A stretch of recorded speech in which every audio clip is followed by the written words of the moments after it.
સત્કર્મ કરવામાં કોઈ આળસ ન હોય. સત્કર્મ તો દરેક જીવે ખૂબ ખૂબ ઇન્ટરેસ્ટ લઈને કરવું જોઈએ. કારણ કે આ દુનિયાને બગીચો માનો.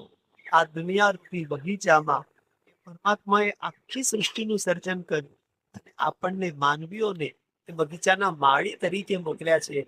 આ માળીનું કામ બગીચાને ખેદાન મેદાન કરવાનું ન હોય. આપણી સૌથી મોટી જવાબદારી છે કે પરમાત્માએ આપણા આવતા પહેલા જે સુંદર દુનિયા બનાવી છે, આ દુનિયાની એવી જાળવણી કરીએ, એની અંદર નવા છોડ વાવીએ, આપણા સારાઈના આપણે પુષ્પો અહીંયા મૂકીને જઈએ, આમાં નવી સુગંધ મૂકીને જઈએ, કે જ્યારે અહીંયાથી પછી એના દરબારમાં વળી પાછા ઉપસ્થિત થવાનો વારો આવે ત્યારે પરમાત્મા આપણને જોઈને ખુશ થાય કે મારો પ્રભુ પોતાના આસન ઉપરથી બંને હાથ ફેલાવીને આપણને આવકારવા માટે સામેથી આવે.